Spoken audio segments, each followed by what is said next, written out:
Everybody, and welcome back. Now, we're not going to have many of these slideshows during the course. I find them a bit dry and a little bit boring. However, it's one of the best ways in which I can present just a quick overview about what Python is. And if you're brand new to Python and perhaps even brand new to Blender, this will give you a bit more context as to why we're using Python.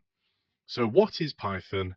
And why are we using it? Well, Python is a programming language. It's used by many people around the world, and it is a great language for beginners to learn because it's easy to learn, it's easy to write, it's easy to read, it's very human readable. Some other languages like C++ are far more close to machine language and far more difficult to read. Now, Python's been around since 1991, so it's quite an older language now. It's a very mature language, and that means that there are lots of resources out there that can help you, not just this course, but many, many others out there as well. And it's what's known as a high-level language, which means that it's closer to that human language than machine language, like something like C++ might be. Now, it's used in many industries, which is great because there's a lot of examples of how you can use Python in your day-to-day workflow. So Python and Blender combined. Blender is a popular 3D graphics software which you're currently using, and it's used by many people around the world. Python is a scripting language that can be used to create add-ons and plugins for Blender and basically help enhance your workflow by adding extra capability that would either take you longer or just be impossible otherwise. Overall, Python is a very versatile language, and we can use it to enhance our Blender workflow by creating little helper tools. We don't have to create these vast add-ons and new functionality to Blender, although that is possible. So you can actually extend Blender far outside what it's capable of when you just download it. Now, that's going to be completely out of the scope of this course, but we're on those first steps to being able to do that. And one of the great things here is the skills that you're going to learn in this course are transferable to other areas as well. Whether you're interested in technology, finance, healthcare, or any other field, learning Python is a valuable skill to have. And because it's so easy to learn and use, Python is a great language for people of all ages to start with. Now, I'm using Ubuntu here, which is based upon Debian, and any derivations of Ubuntu like Pop! OS, this will have a very similar procedure for it, but it won't be exact. So the first thing that I'd recommend when installing Blender is to use the built-in package manager. So it's called Ubuntu software. On Pop! OS, it's called the Pop Shop. And what you're able to do is simply search for a program that you want. Now, this isn't always clear. In this particular case, it brings up 3 separate Blender versions. That's no good. Let's have a look at the top one. And if we go down, it's quite small and it's version 3.0.1. That's no good for us. I believe the second one here, however, if we scroll down, it's much larger in size, it's much more aligned to what we're looking for, and version 3.5.1. Of course, this comes up as potentially unsafe, so I could understand if you felt a bit apprehensive about installing from here. There are different places that you can download, and you can also get different package managers as well. But this is one way of installing it. Now, I don't have Steam installed on here. This is a brand new VM that I've set up to record this video, but you can also go through Steam. And if we have a look at the Blender website as well, there'll be a couple of ways in which we can download and install things. So if we go here and just click Download Blender 3.5.1, this will download a tar. As you can see, I've already downloaded it whilst testing, and you can go ahead and extract that and install it. That's one option. You can also, if we come down further here, we can get an official snap. So let's go back. We don't want to be on thanks. We want to be back on the downloads page. And if we go to Windows, Mac, and other versions, you'll see here that there's Linux Snap Store. And here we go.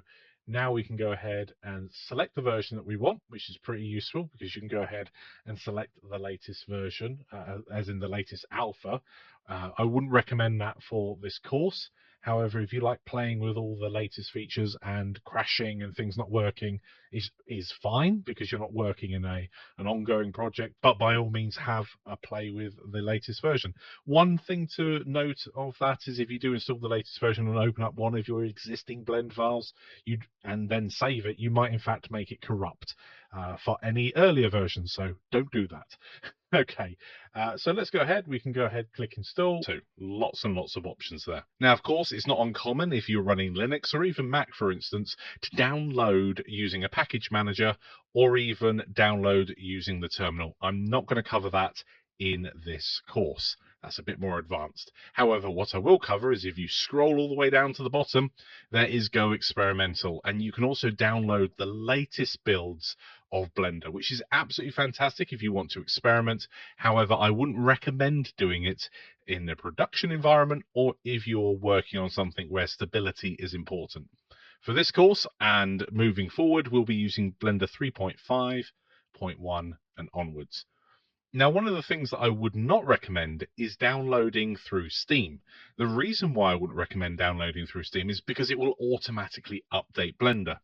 Now, this sounds like a wonderful thing until you're in a position where Blender automatically updates and something stops working in the way you expect it to.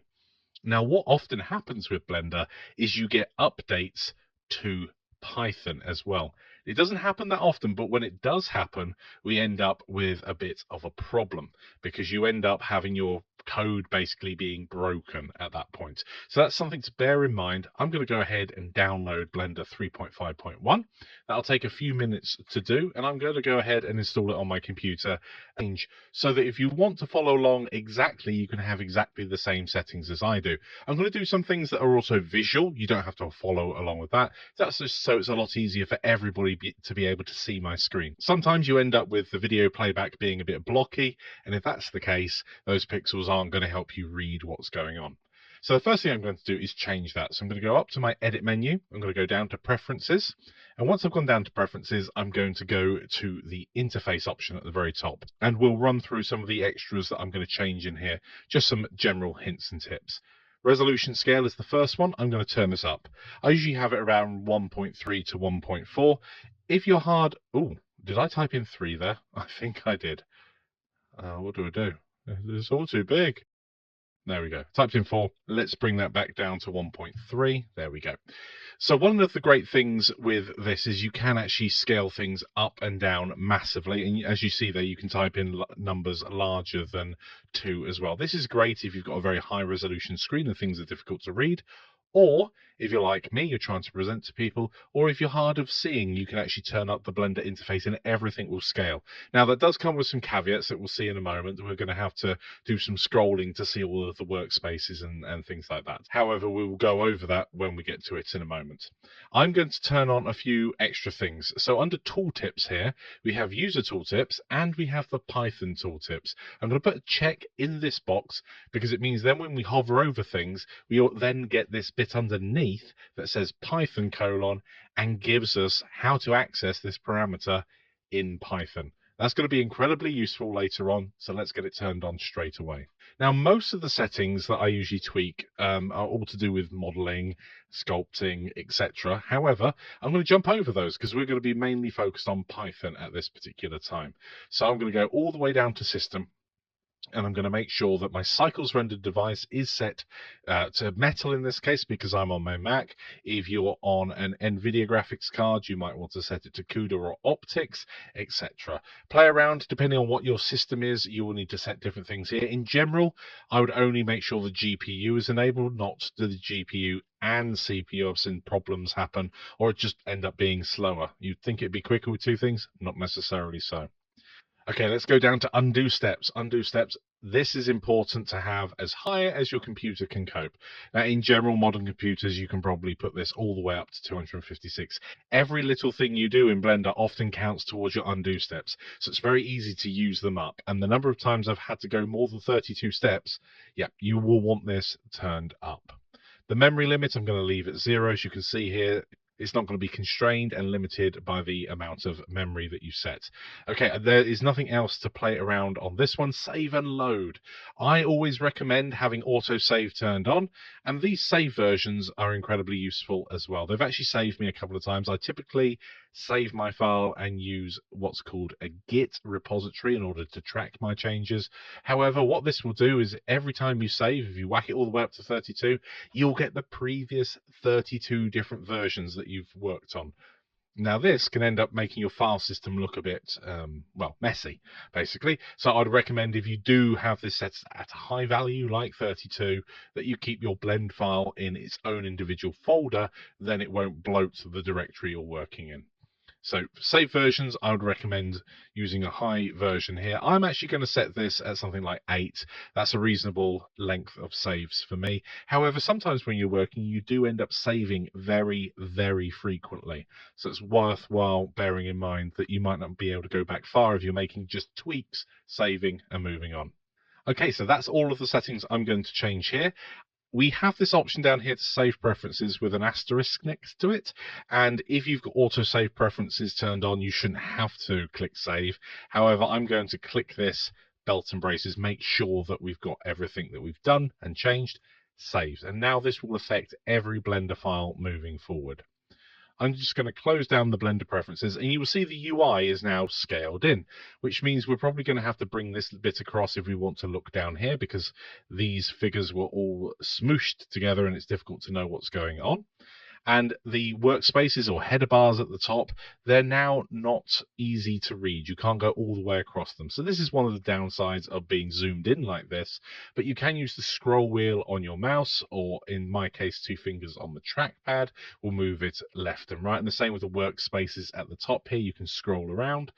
And on the side here, you can scroll up and down as well if you've got toolbars that go that way. So these tabs are very easy to access. Okay, so that is the general setup that I'll be going for. Now we're going to be coding lots, so I'm going to mainly be working in the scripting workspace. So at the very top here, if I scroll along, or you can just go along if you've got a bit of a higher resolution monitor, scripting is right at the very end. I don't want it right at the very end. I don't want to have to keep going all the way to the end. So I'm going to right click on that and reorder to the front. Now it is right here at the front, in front of layout. Okay, so let's go over to the scripting workspace.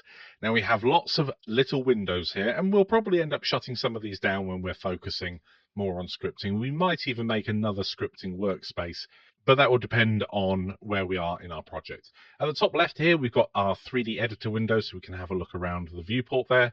We have a Python console. We'll be playing lots in this. Underneath here, we've got an info window showing us everything that's been going on, which is really useful, and we'll cover that later on. You can basically copy what's down here and create a Python script just by copy and paste. Our main window here is our text editor. We'll be spending a lot of time in here. And then finally, on the right-hand side here, I'm going to make this area a bit bigger. We have an outliner that's set to view layer, which is the typical one that you'd see with all of the objects in your scene. But then we also have the Blender file layer. And this is really useful because it gives us access to the data structure within the blend file itself. So we can find objects separately. We can find meshes.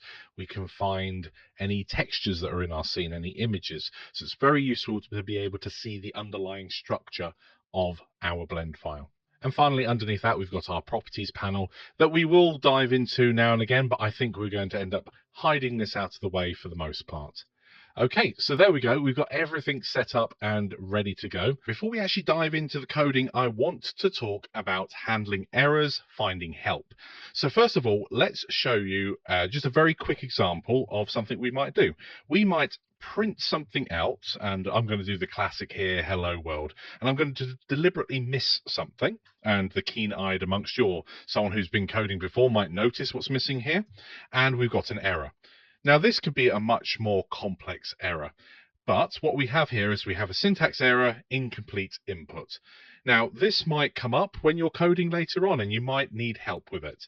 So now I'm just going to use the free version that's available, and this is available at chat.openai.com. And I'm just going to paste in everything that's just there and see what it comes up with. I'm going to press close the quotes. And in fact, it's corrected it there for us. So we could copy that code and bring it back in. So using ChatGPT is actually a real time saver in a lot of cases. Now, it's not perfect, and we'll have a look at some more examples later on in the course. However, it can actually give you a leg up. Now, because it's not perfect, and because sometimes it gets itself in a complete mess, it can end up not helping you that much. If that is the case, then of course, feel free to pop over to the Discord channel and ask away, and hopefully we'll be able to help you out with your problem. We're going to talk about variables. There are a couple of things that I want to do before we get going. First of all, I'm going to go to my scripting workspace at the top here. I'm going to right click on it and reorder it to the front. Now, I believe I did that in the last section, but what I didn't do is save my settings. So I'm going to go to File, go down to Defaults, and save my startup file. Now, a warning before I click that, this will save your startup file, so this is how it starts a new file every single time. And you can see there I had to click twice. It does confirm it. Now when I go File, New, and go to General, this is how it's going to open. That's fine. Just be aware that if you've done that, you can undo it at any point by just going to Layout perhaps, and going to File, Defaults, Save Startup File, and then you have to go, okay, I do want to save that startup file. Now it will open up when we do a new file. It will open up on the Layout tab, just like before, and we've got the Scripting tab next to it. That's entirely up to you, but it is the workflow that I'm going to use at the moment. We're going to focus on this small area here, and I'm going to make it larger. I'm going to make it larger by pressing Control and Space whilst my cursor is over that window. Then it will make it full screen so we can focus on it rather than the rest of the Blender interface. This is the Python console. We'll be diving in here lots in order to work out what we need to do. Often things are buried within Blender and we might have to experiment with where to find things, and you will certainly need to experiment in the future when you're finding things within Blender. It'll also be where we copy and paste things to test them. And in this particular case, it's where we're going to start playing around with variables and just testing out our code. I'm going to press Control and use the scroll wheel on my mouse to make this nice and big so everybody can read it no matter what resolution the video is playing at. Later on, I'll probably turn this down a little, but for the beginning, let's have it nice and high. Okay, so what is a variable? Well, in Python, a variable is a name that refers to a value. It's like a container that can hold different things. So variables are used to store data so that we can use it again later on. It's very useful if we've got lots of things to hold onto and we don't want to keep having to do calculations over and over again. We could do a calculation and store that. Let's have a little go with that now. So for an example here, the variable x, I'm going to assign it a value of, let's say, 5. Then when I press enter, that's done. Then if we ever want to recall x, we can go and type in x, press enter, and it will return a value of 5 to us. So if we do some simple maths with that and go 5 plus x, what would you expect the result to be? 10. There we go. So we've stored the value of 5 in the variable x. Now, when it comes to variable, it is important to name things appropriately. So name them descriptively. X is useful if it's just a single number that you're using once and then discarding. However, if it was more descriptive, we would know exactly what it's being used for. So in a game, for example, you might call something lives or health or mana or etc. There's lots of different things that you could use. In this case, in Blender, you might store something as an object. So you might call it O or OBJ or OBJECT. You might actually call it the full name itself. Now, when it comes to naming, there are a few conventions that we should follow. So variable names must start with a letter or an underscore. Variable names can only really contain letters, numbers, and underscores. They can't contain any other symbol. And variable names are case sensitive. So a capital X is different. So we can see here name error, name X, and that X is in between two apostrophes, and we'll talk about that later, is not defined. So there is no variable X defined. Another example that you might use is you might type in someone's age, for example, and this could be the lifetime of an object in your scene. And you might type in something like 35. Now, whenever you need to come back to age, you can just type it in instead of remembering that value. Or you could use something like name. But if we try and assign a name to something like this, there's going to be a problem, because what this is actually doing at this point in time is we are having the container where we're going to store this information, and it's going to be assigned this value. Now, this value is the name of another variable. It's not the name John. We'll talk about strings later on, but simply put, this would fail. However, this would actually pass through. And then when we type in name, it will repeat John. Now I've noticed there that I actually want to correct John so it has a capital J in it. So I'm going to press the up arrow twice. And there we go. We can go ahead and give it a uppercase and just test it again straight away to make sure that it is working. Brilliant. Now Python itself has several built-in data types, and we'll have a closer look at those in a lecture soon. But we've got things like integers, floats, strings, booleans, and when you assign a value to a variable, Python automatically assigns the appropriate data type as well. So that's something that we don't have to worry about like you might do in something like C++. So just the last two that we've worked on here, we've got the variable age has been assigned the value of 35. And when we've asked the console here to recall what age is, it's printed out the number 35. It knows it's an integer. John here, we've had to define it as a string by putting it in those quotes, but we haven't had to say this is a string. It automatically knows that and returns to us a string. Now variables at any point can be reassigned. So I can type in here name equals 25, which doesn't make any sense to us, but let's roll with it. Name equals 25. Now, for instance, I can add x and name together, and we get a value of 30, which is what's to be expected because we've now assigned an integer to name. Name has even changed its type. It's gone from being a string to an integer. Now this flexibility can actually lead you into problems later on if you end up with a lot of code and you accidentally reassign a name. So it is important you keep track of the variables that you have and you don't just arbitrarily change their type. That can cause you a lot of issues. And we will be using variables non-stop throughout this course. So it's important to grasp that they are incredibly flexible and an essential part of programming.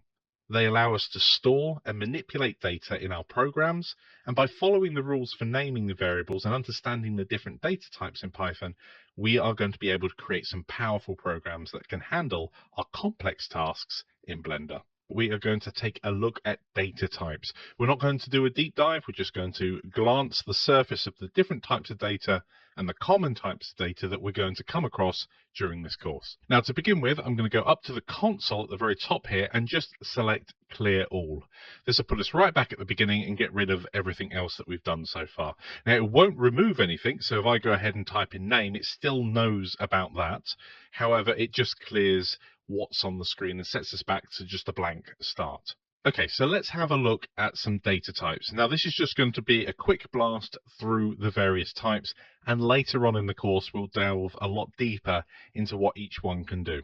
Some of them we won't actually cover during the course. I'll mention those just as a courtesy going through though. So first of all, we have our integers. So integers themselves are just whole numbers, 1, 2, 3, etc.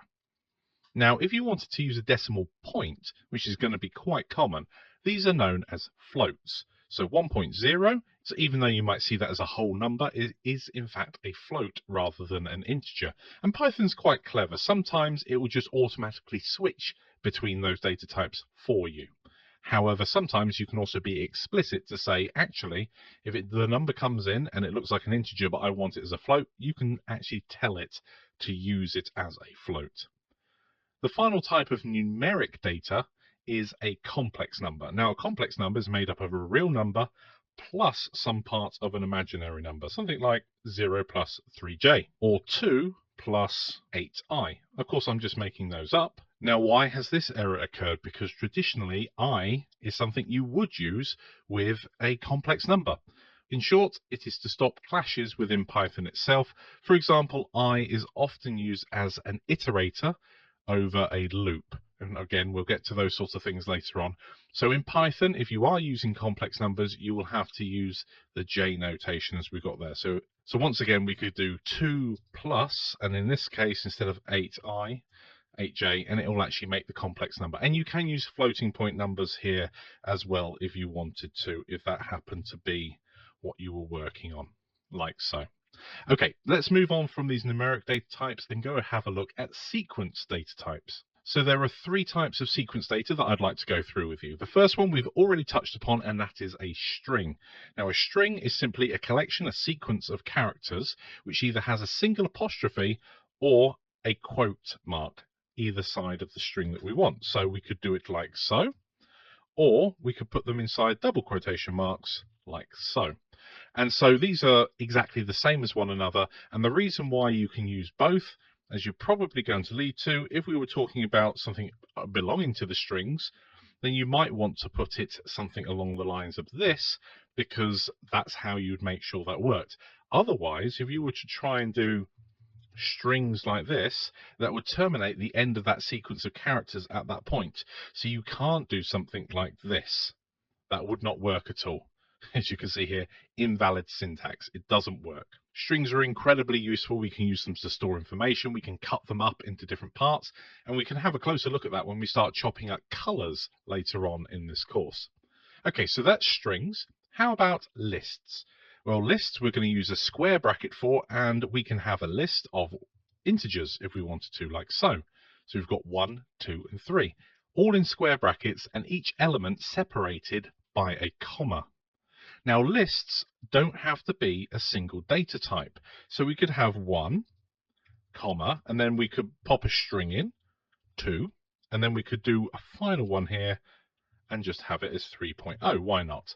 And then we've got a list that contains an integer, a string, and a float. Now, it is important to note at this point in time that lists are ordered.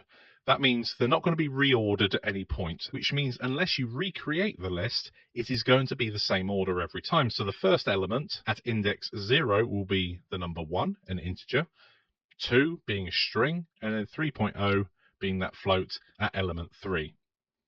Now you'll notice that I said index 0. So whenever you're counting an element, element 1 is at index 0. Element 2 is at index 1, element 3 at index 2.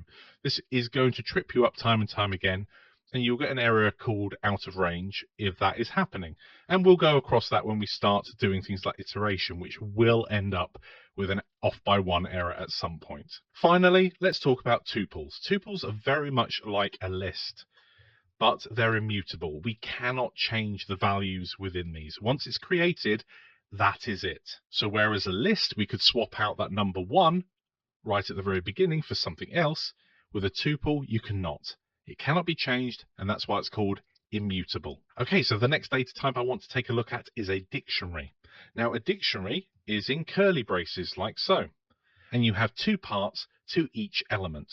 So you have a key, which is a string, and then you have a colon, and then you have a value afterwards. Now, prior to Python 3.7, dictionaries were unordered. So if you're coming across older code, then your dictionary will not be ordered. However, as of 3.7 and onwards, and if we scroll all the way up here, we can see as of Blender 3.51, we are using Python version 3.10, so we're way ahead of that. So I'm going to grab this and drag us back down so it doesn't take an age. So this is how you would format a dictionary. And to give you a bit more of a real-world example, we might have, and this is a typical one, we might have something called name, and then the name be John. And then we might have after that, we might have his age, and his age might be 35. And then finally, the city that he lives in, if I can spell correctly, might be London. And there we go. Now we can access values by a key. So if we were searching for a name, we could type in name, and it would return John, age 35, and the city he lives in, London. And dictionaries are an incredibly useful data type to store lots of connected information in. The next data type also uses curly braces, but it doesn't have this key and value. What it has is a series of unique elements, and it is unordered. And the great thing about sets is if you're looking for unique data, if we put in a series of numbers like this, we can see that we've got duplications, we've got 3 2s, 3 3s, then we've got unique numbers. However, that set will remove any data that is duplicate, which is really useful if you just want a set of unique elements. And I will say it again, this is an unordered collection. So as you see here, the second element of this ends up not being the second element. And of course, I did the numbers in ascending order there, but if we were to jump around all over the place, then we would get a different result like so. A set is not ordered. The final data type that we'll come across lots, and we will use in several different ways, is a Boolean. A Boolean is simply a 1 or a 0. It's true or false. So we can actually type in the word true. We can type in the word false. We could compare two values, and we'll talk about comparison operators in a moment. But for example, if I was to type in 1 equals, which is two equal signs next to one another, 2, that's going to return false. However, 1 equaling 1 is going to return true. But we'll have a look at more comparison operators in a bit. But this is really useful when we're trying to compare things with one another. We will get a Boolean, whether something's true or not. So for example, is there a mesh object in our scene? If there's not, don't run the script, because otherwise the script might fail. So we can check and see whether or not is there a mesh object. If there is, if it returns the value of true, we can execute some code. If it returns a value of false, then we're not going to run that bit of code. Really useful to put error checking throughout your work so that you don't end up with a ton of error messages when something isn't as expected. Now, as you begin, you will come across instances where this happens all the time, and you will learn where you need to check and where those checks aren't necessary at all. Okay, so that about wraps up the data types that we're going to go through and use in this course. We're very unlikely going to touch on complex numbers. We're definitely going to use integers and floats. We're definitely going to use strings and lists, and probably tuples as well. And definitely we're going to touch on dictionaries. We're unlikely to use sets. I've not used sets in quite some time when working within Blender, but we are definitely going to be using Booleans as well. So remember, if you're unsure about a particular data type, remember you can come and revisit this video and just refresh your memory on the different types of data within Python. So we're going to focus on a specific set of operators, and then after we've done that, we'll also talk about operator precedence as well. But let's dive straight in with our arithmetic operators. If we go to our scripting workspace, you might already be here. I'm going to make my Python console full screen with control and space, and then I'm going to make it a little bit bigger so you guys can see. You don't have to follow along with that, unless you also want your font to be a bit bigger. Okay, so if you've done any mathematics in the past, most of these will be obvious to you. The first one is addition. So that's the plus symbol. And if we do something simple like 1 plus 3, you probably already know this, the answer is going to be 4. We've got the opposite of that, which is subtraction. So if we go 2, take 4, we should end up with minus 2. Now, whilst I said we'd talk about operator precedence much later on, I think it's good to touch on a little bit of that at this point in time. And that is the plus and minus are basically the same importance when it comes to Python, and therefore neither of them has precedence over the other, which means that they'll just be read from left to right. So if we end up with, let's say, 1 plus 2, take 3, plus 4, and then take 5, excuse my horrible spacing here, I like spacing things out like so, we end up with minus 1. Now, if we put them in any other order, so in this particular case, when we go through, we're going 1 plus 2 minus 3 plus 4 minus 5. It goes in that order. It's also worth pointing out at this point in time that addition and subtraction are also commutative, which means that they can be in any order you like. You can shuffle these around and you'll still get the answer minus 1. Okay, the next thing to focus on is multiplication. So if we do 5 times 5, we should get the answer 25. And if we do 25 divided by 5, we get the value of 5. Now, you'll notice at this point, when we divide, we actually get a float rather than an integer. We've got this decimal place. And that will always happen. And by the way, the formal naming here for this value 25 will be the product. So when you times two numbers together or more, you get a product. And when you divide one number by another, you get a quotient. Now, there are a couple of other types of division that we can touch upon here. We can do a modulo, which is the remainder when we divide one number by another. So if we do 5, let's do a larger number. Let's do 10 divided by 3. We get a value of 3.333. However, if we do 10 and then use the percentage symbol, which is for a modulo, we will get the remainder instead. So in this case, we'll end up with 1, because 3 goes into 10 3 times and there'll be 1 left over. The other type of division is a floor division. So rather than going 10 divided by 3, we put 2 forward slashes in and then the number 3. And what this will do is it will return a quotient rounded to the smallest whole number. So in this case, it will be 3. The final one that we're going to touch on is exponents. So if we have 3 to the power of 3, and in order to do that, we would put 2 asterisks next to one another, and then we could go 3 again. Now 3 to the power of 3 is going to be 27. So a couple of things to touch upon here. We've already established that when we do a division, even if it's going to be a whole number, it will always return a float. Now there's something interesting with a floor division. Because it's rounding down, if we divided 10 by -3 instead, what do you think the answer would be? If we did a floor division of 10 floored with -3 instead of 3, what do you think the answer would be? -4, because it's rounding down. So that's something to watch out for. Now, one of the great things here is as we're doing these calculations, it's giving us a result. And that's not always the case when you're doing something in Python. So in this particular case, we can display the value of our expression just by typing it in like we've done so already. In a couple of lectures' time, we'll be talking about using the print function. But not to jump the gun too much, if we were to have a value of 10 assigned to the variable a, and if we had the variable b contain an integer value of 20, then what we can do at any point is we can press A and it will print out that value. And we didn't have to use the print function, which we'll get to later on, where we have to say print this value, and that will return the same thing. So it's really useful that we can see what the value is and we can just add things together like so. We can add 2 variables together, a and b, and we'll get 30, and we could do any of the other arithmetic operators with those as well. Okay, so that wraps up arithmetic operators. We're going to have a look at comparison operators. I'm going to go up to the console and clear all. Okay, so now that that's cleared down, it is important to know that we still have the variables that we set in the last lecture. So if I type in A, it's going to return a value of 10, and if I type in B, that variable has the integer 20 stored in it, so it's going to return 20. And of course, we can continue doing various operations on them. And what I want to focus on is comparison operators. These are really important. We're going to use them time and time again in Blender.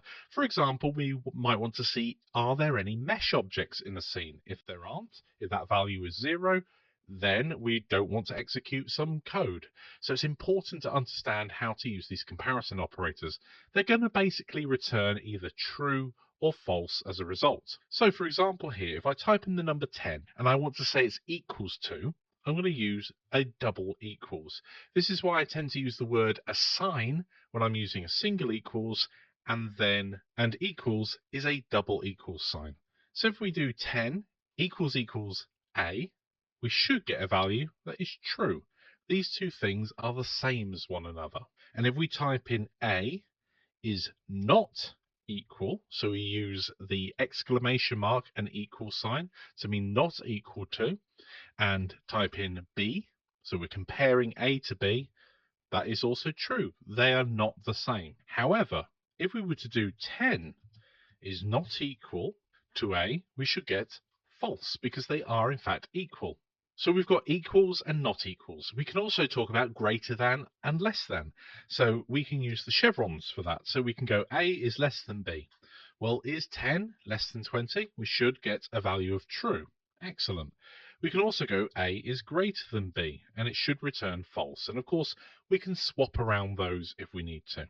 There is one final one we need to look at, and that is greater than or equal to. So if we go A is greater than or equal to 10, it's going to return true. If we do a is greater than or equal to 9, it will also return true. But the moment it goes to 11, it will be false. And we've got the opposite of that. So we can go b is less than or equal to a. It's going to return false because 20 is not less than or equal to a. However, less than or equal to 20, it's going to return true. 21, it will return true. As soon as it goes to anything below 20, in fact 19.99999 for example, then it's going to return false. When it comes to numbers, we don't have to compare the same things. We don't have to compare integers to integers. we can compare integers to floats as well. Behind the scenes, Python will automatically do the conversions necessary to compare those two different data types. And that wraps up comparison operators. Now, there is another type of comparison, or at least in the English language, it sounds like comparison, and that is the word is. So in Python, there's this concept that you could say A is 10, and it's returned a value of true. And it's given us a syntax warning here, and even given us a result, which is brilliant. It's given us a syntax warning, and it said, well, hang on a minute, you've used the word is here, which is a keyword within Python, with a literal, the value 10. So did you mean equals to? And yes, in fact, this point in time, we do want to use the equal sign. And this is important. Let's also have a look at what happens if we set b to the value of 10 and go A is B. It's returning the value true. So because we've set A and B to have the same value, A is B also is doing something in the background and returning true. Python is doing an optimization and actually referencing the same object in memory because they happen to have the same value in them. However, if we make this a little bit more complex and instead have A being a list, so we're going to assign a list to the variable A. Let's say it contains the values 1, 2, and 3. And let's say we've got another list, this time B, and we're going to assign that to whatever's in the value of A. Now, in the background, Python will say, well, these two are the same, so we'll reference the same information in memory. So if we go A is B, we will get a value of true. However, if we now set up ourselves a new variable, and this variable is going to be another list, and it's going to contain 1, 2, and 3, what do you think happens if we compare A to C, or indeed B to C? Will they also be true? Let's have a go and see. So A is C, and that is false. So what is happening here is, whilst the values within the list are identical, it's actually a different object within Python. And to just finish that up, if we have a look and say A equals C, we're going to get a value of true. So in summary, the keyword is checks for the object's identity, while the equals checks for the value equality. We're checking, do these things actually equal the same thing, rather than are they the same thing? And I think this is really important because later on we will be using the keyword is or is not, and we will be checking if things are equal to or not equal to. And it's important to understand fundamentally that those two things, whilst in our language can mean the same things, they mean something different in Python. We'll wrap it up there on comparison operators, and we'll dive into this much deeper later on when we start using comparison operators in our code. We're going to have a look at the logical operators. There's only 3 of them.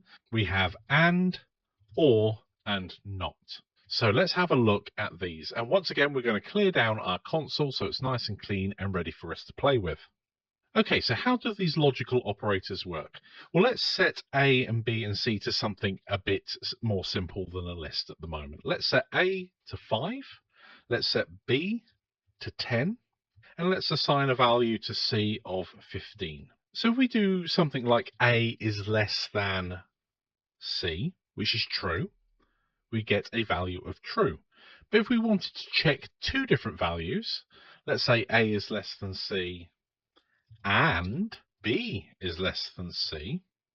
Here we're checking, are these 2 values true? If they are both true, return a value of 1 or the true. If one of them returns false, then both of them will return false. And you can chain these together. So let's just delete what I did there and set a value of D as well. So we're going to assign a variable 20 to D. So if we go A is less than C, and B is less than C, and D is greater than C, we should still get the value true being returned. So we can string these together. Ultimately, you do want to make sure your code is readable, so you wouldn't string together too many of these, but you can check if multiple things are true. or multiple things are false, which is what the not would do. So if we quickly remind ourselves of the values here, we've got A is 5, B is 10, C is 15, and D is 20. We could have also just typed in A, B, C, D, and it would have returned a tuple containing all of those. However, we can type something like not A less than B, and that's returning false. So what's going on there? So we're saying A less than B, well, that's true. However, we want the inverse of that, not A less than B. And we can also string this together in longer examples as well. So if we bring back our really long example here and change this to and not D is greater than C, this will actually return false now because this value is in fact less than C.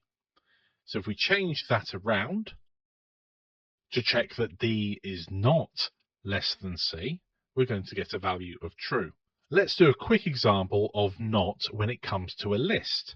So if we have a look at E, so let's make this list, it contains 5 numbers, 1, 2, 3, 4, 5.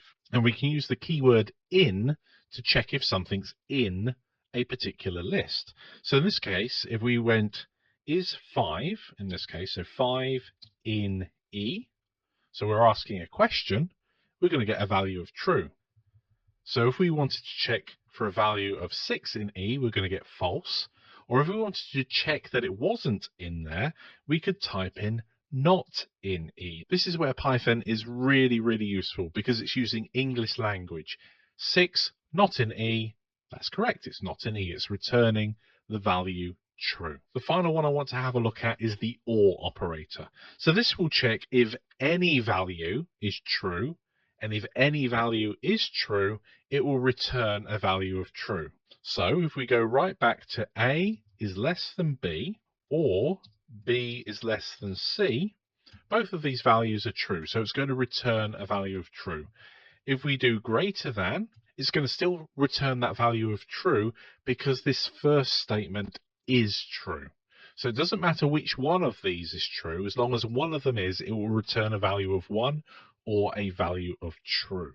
So these logical operators are incredibly useful. And one thing here to finish up on is many objects and expressions aren't necessarily equal to true or false. They may return a different value, but they still may be evaluated in a Boolean context, so whether it's true or false.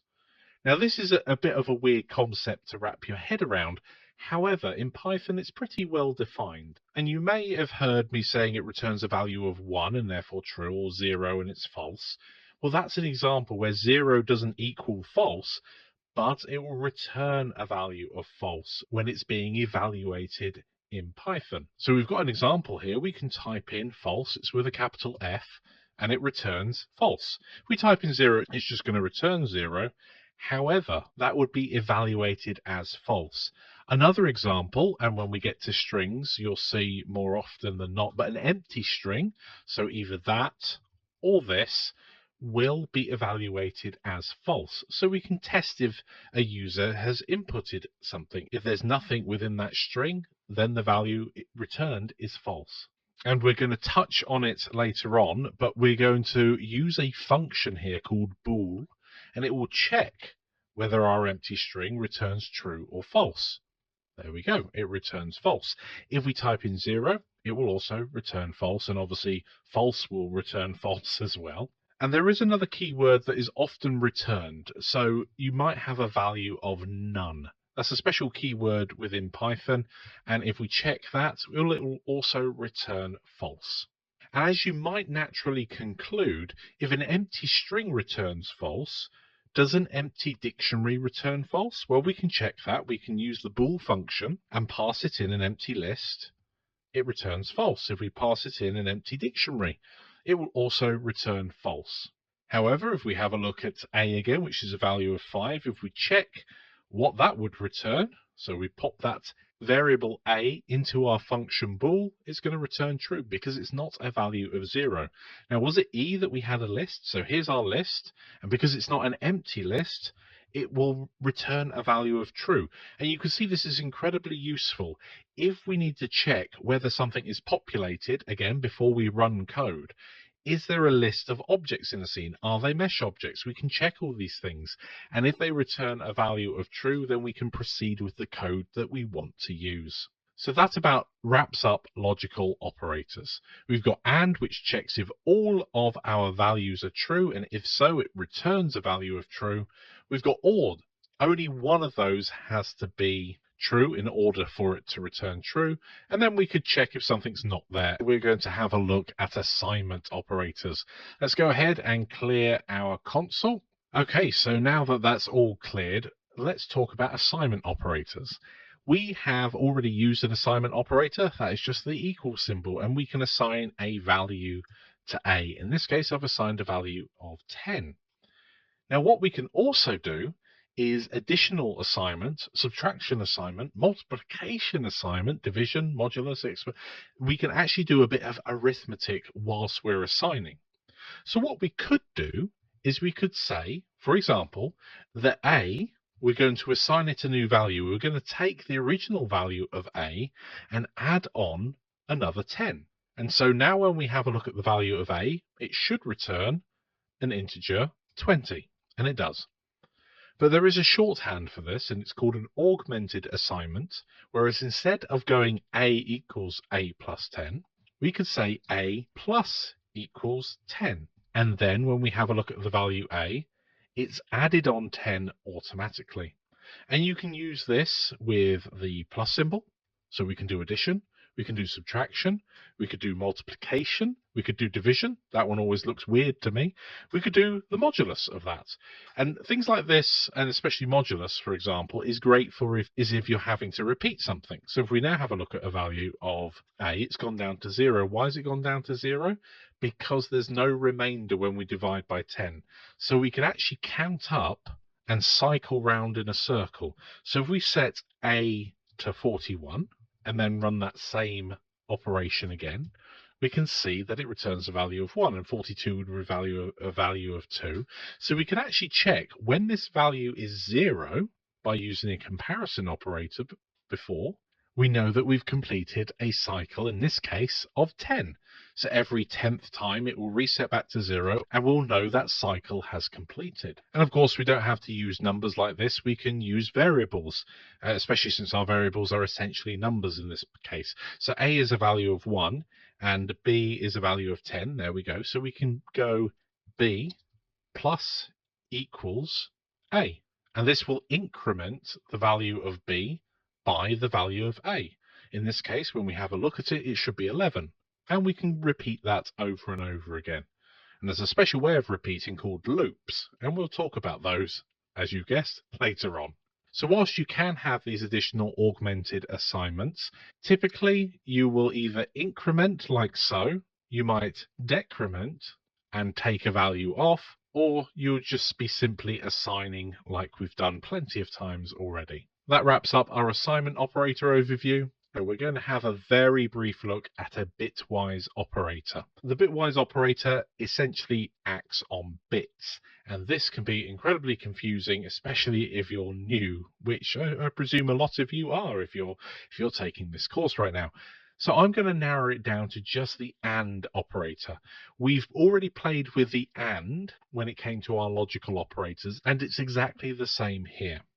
Now, in order to write down binary, we can use 0 and B and then type in some binary. So we could type in 0 and that will return a value of 0. If we type in a value of 1, we have a value of 1. The next one is 1, 0, which is 2, and then 1, 1, which is 3. And this pattern continues. Now you'll notice here we can put as many zeros as we like, and it still gives us a value of 3. What matters is the values of 1. That's what's going to tick it up. So if suddenly we put a 1 right here, it's going to jump to the value 11. So this is binary for the decimal value of 11. And the decimal value is just the standard counting system we use. 1, 2, 3, 4, 5, 6, 7, 8, 9, 10. And we repeat that pattern. Dec being 10, decimal system, basically base 10 rather than base 2. I will just interject really quick. We're not going to look at hexadecimal just yet, but if you wanted a hexadecimal, it will be 0x followed by, let's say, a value of white, which would be like that, which we'll actually touch upon later on because that's going to be something important dealing with colors. But let's go back to binary for the moment, although the bitwise operators will work on hexadecimal just as well. So we've got 0b and we've got 1011. Let's do a comparison. So we're going to use the ampersand and we're going to compare it to 0b. Let's go 0110. So we're comparing these two binary numbers, and what it will do is it will go along bit by bit and compare these two. So let's just press enter and that will return a value of 2, which, as we remember from before, is a value of 0b, and then the decimal for it was 10. So this is what we're ending up with. And to format it so it looks like these, it will be 0b 0010. That will return a value of 2. Now let's have a look at what's happening. If we go at the very top here, and if we compare each bit to each other and give a 0 or a 1 as a return, whether they match, i.e. 1, or whether they don't match, a 0. So if we check this one and this one, do they both equal the same value? No, so we're going to return a value of 0, which we've got. The next one, this 0 and this 1, well, they're different values, so we're going to put a 0 down again. And you're probably getting the gist here. 1 and 1, well, that's true. So we're going to return a value of 1. And then finally, these last two are not the same, so it's going to return a value of 0. So this bitwise operation compares these two binary numbers and returns a value of 2, or in its binary form, which is its direct comparison, returns it like this.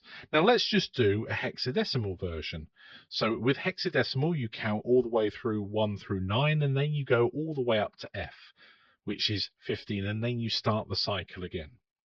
So this would be a value of 1, 2, 3, 4, 5, 6, 7, 8, 9, 10 would be OXA, and we can just test that straight away. We can type that in.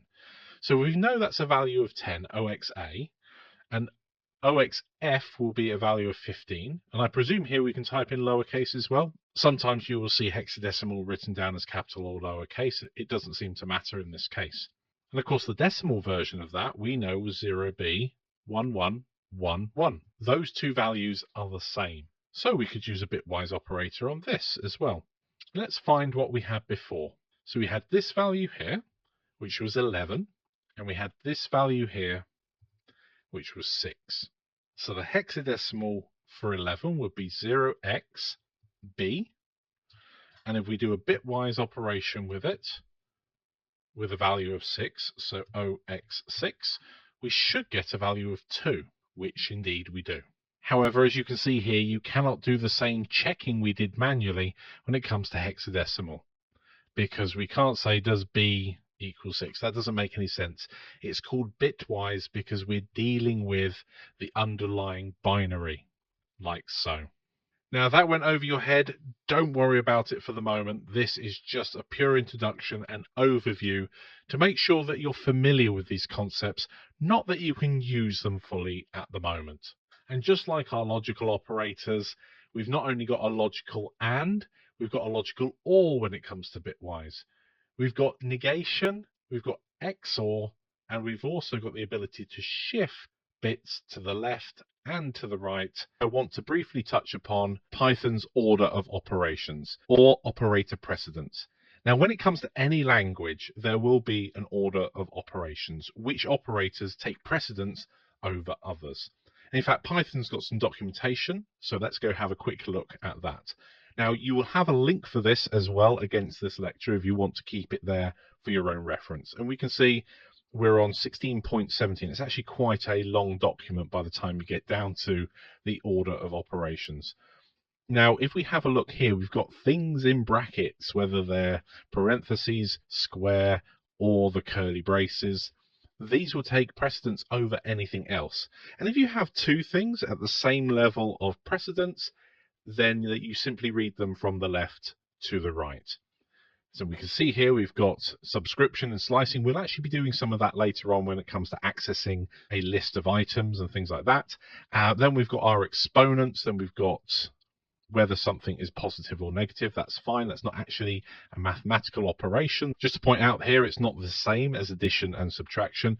Then we've got our multiplication and division. Then we've got our addition and subtraction and so forth. And you can see here our bitwise operators come next, and then our comparisons. So any bitwise operations will take precedence over comparisons. And then we've got a few other things with some further footnotes if you want to go into this a whole lot deeper.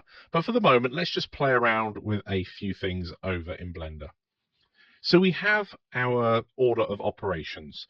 Now when it comes to that, and that means that anything in parentheses is going to take precedence over any other mathematical operation. So for example, if we have 1 plus 4 and then times it by 5, what we need to do is use the order of operation. In fact, here I'm also going to add 5 to the power of 5 as well. So we need to be careful here about our order of operations. And by the way, if you write something like this, you're just not being clear. You've probably seen it online where you have those mathematical questions and there's a load of people arguing in the comments below about what the actual answer is. And to be honest, when I look at those, I just think it's a poorly worded question. And I think when it comes to our code, we need to make sure that our code is clear. And we don't write things like I've written down here. Let's see if we can work out how this would work. Well, exponents come first. So we've got 5 to the power of 5, which is actually a really big number. Can I do 5 to the power of 2 so I don't have to calculate that in my head? There we go. So that's 25. And then we've got 4 times 5, which is 20. Then we just have an add and an add. So all of these end up just going from left to right. So we've got a value of 25, a value of 20, and then we're just going to add everything up, starting here. So we go 1 plus 20, 21, plus 25. So this should be 46. Okay, brilliant. But if we put something in parentheses, this could have quite easily have been 50 instead. So if we put the 1 plus 4 in parentheses, then times it by 5, and then add on 5 to the power of 2, we should get 50, I think. Let's have a look. Parentheses come first, so we've got 4 plus 1, which is 5. Then we've got our power, or exponent. So we've then got 25 over here. And then finally, we will do the times 5. So we've got 5 times 5 plus 25. So this should be 50. There we go. Now, when it comes to being clear about what's being done, you could actually write this in a way that follows that order of precedence. So you could do 5 to the power of 2 times by 5, and then finally adding on our 1 plus 4. Now, at the moment, we're just using numbers, but if these were assigned to variables, we could do exact same thing. What did I do wrong there? I put my plus and minus the wrong way round. There we go. So as I was saying, you could have these as variables instead. So if all of these variables were declared, let's say A we assign as 1 plus 4, B is assigned a value of 5, and then C is assigned a value of 5 to the power of 2, then we can rewrite this A times B plus C. And I think I'd much rather see code written out like this than code written out like this, or even worse, code written out like this. Python strives for readability, and they even include that within their PEP 8 guide, which is the Python Code Style Guide. And so I would always put readability and clarity ahead of something compounded so you can't see what's really going on. And we will see that later on when we end up having a look at things like nested functions, where you can have a function within a function within a function. That just makes it really difficult to read. So it's important that you strive for clarity throughout. So whilst the order of operations is important, we can certainly get around a lot of remembering the order in which things happen by making sure we structure our code in a way that doesn't end up confusing. Now, sometimes you do have to be aware of this just because of the way that code ends up being structured. However, for the most part, you can also mitigate a lot of confusion by just making sure you structure your code in an easy to read manner, even if it takes up more lines of code. I'd like to have a look at some useful functions in Python. But first of all, what is a function? Well, a function is like a recipe for your computer. Just like you could follow a recipe to make a cake, you can write a function to tell a computer what to do. The function can take some information into it as an input, do some work on that information, and then give you an output. And it's a way to make your code more organized and easier to understand. Now, we're not going to be writing our own functions in this lecture. However, we're going to start exploring what functions are useful to know about, especially right at the very beginning. So one of the ones that you will come across lots and will be using lots is the print function. So if we go ahead and type in the word print, we will see that it is a built-in function and it's called print. Now, if we put print and with parentheses at the end, this is calling that function. And because we're printing nothing, we'll just get a blank line being printed.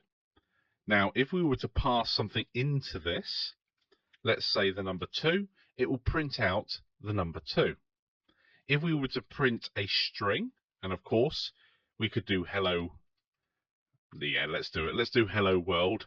It's going to return to us hello world. Now, this is a great way of printing out calculations that you might be doing. Is my code actually doing what I think it's doing?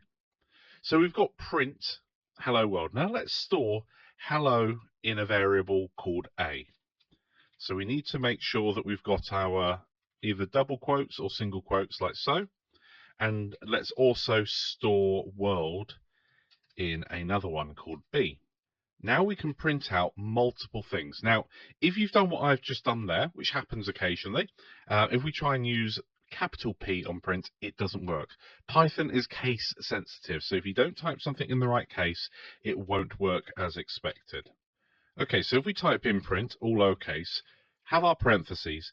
Now, the print function can take in multiple values, all separated by a comma. So if I went A, comma, B, we should get hello world being printed. And notice there's a space between them naturally as well. Now, when you're passing things into a function like this variable a and b, that's called an argument. Now, there is also the word parameter, which is actually used when setting up a function. However, you will often find these words used interchangeably. But strictly speaking, if you're passing values into a function, they are the function's arguments. And when you're creating a function, which we'll get to in the next section, you would be defining the parameters of that function. So the print function is incredibly useful, and we'll certainly dive into more details of how to use it in a real-world scenario later on as we start to do error checking and making sure that the code that we're writing is doing what we're doing.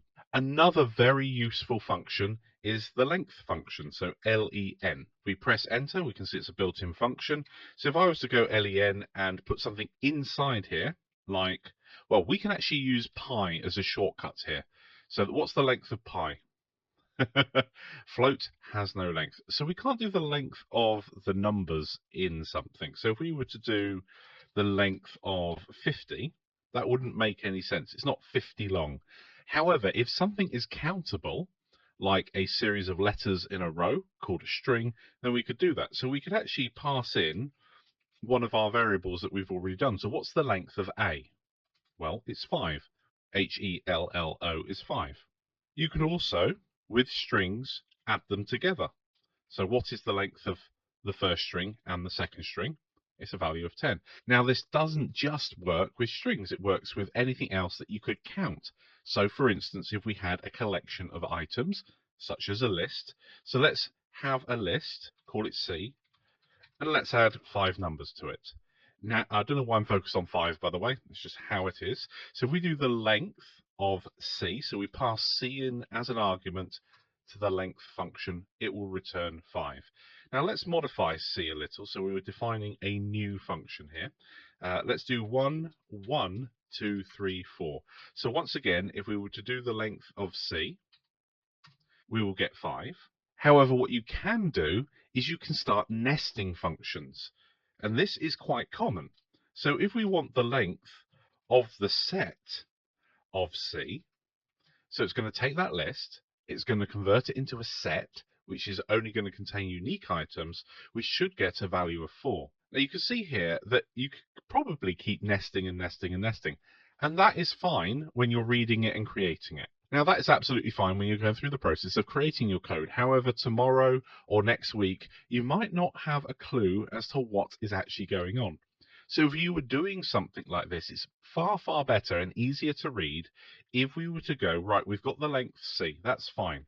Let's create a new variable and store that. It's far more important that it's easier to read your code than anything else. So in this example, we could store the value that comes from the length of C into a new variable. Now I'm just going to call things a simple letter at the moment. However, you can call variables whatever you want. Let's actually start this right now. Okay, sorry about that. Blender crashed. Let's just continue here. So I'm going to have to redefine these variables. So we had C as a list of 1, 1, 2, 3, 4. Okay.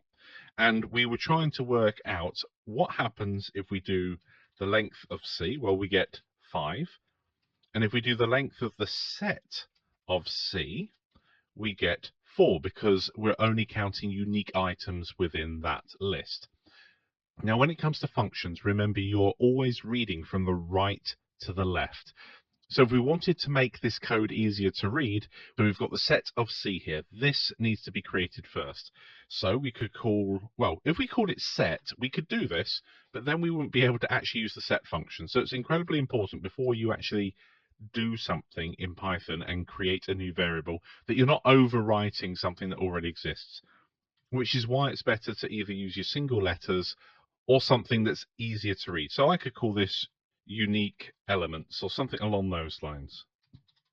Now that is quite a long variable name, but we'll run with it for the moment. And we don't have to type it in every time because we can use the tab key to automatically fill things out for us. So we've got unique elements and we're going to assign that whatever is the set of C. Now in the next line, we can go ahead and do the length of our unique elements. Now I'm just going to type in U and press tab, and we can see here we're going to need a few more letters before it will work for us. I'm going to press N, and there we go. Press tab again, fills out the rest of it, and I'm going to close my parentheses there, and there you go, we've got a value of 4. That's a much clearer way of working than dumping everything into a compound function like that. That can look optimal because you've got less lines of code, but if it's not readable, if it's not easy to understand what's going on, then it's not good code. Because when you come back to it in a week or a month, you won't know what's going on, and that is a terrible feeling. Okay, so we're almost done. I'm not going to go through absolutely every function that's available to you. Those are 2 very useful ones, and we've seen a way of using them and a way of compounding functions. However, we can also work out what a function actually does. When we create our own functions, we'll make sure to either include a docstring or make the name of the function so obvious it's not ambiguous as to what it does. So for instance, we've been using print, we've been using length, we've been using set. How do we go ahead and work out what these functions actually do beforehand? Well, what we can do is we can query a function's docstring, if it has one. Let's start with print. If we were to go ahead and type in print, open brackets, and then start pressing tab, within Blender, it will actually tell us the docstring. This is everything that we've got here. It prints a value, comma, etc. Separation, we can use a space in our quotation lines. We've got an end line as in \n, etc., etc. And what it does is it prints the values to a stream or to the system standard out by default. And then we've got our optional keyword arguments. So this can actually be incredibly useful. We can do the same with len, open our brackets, press tab, returns the number of items in a container. And finally, we did use set, so this should return the number of unique items in a container. I'm not sure what the actual wording will be. Build an unordered collection of unique elements. So this is incredibly useful. Sometimes you won't get a result like this. So what you could do is you could do set, and then I think it's dot double underscore or dunder, as it's sometimes known. and then doc. I think I've got the, there we go. I think I've got the terminology right there. Brilliant. So we've got set dot doc, and it will return exactly what it says up the top here, as you can see. It's in a slightly different format, but that will also return the doc string, which gives us what the function is actually doing. Okay.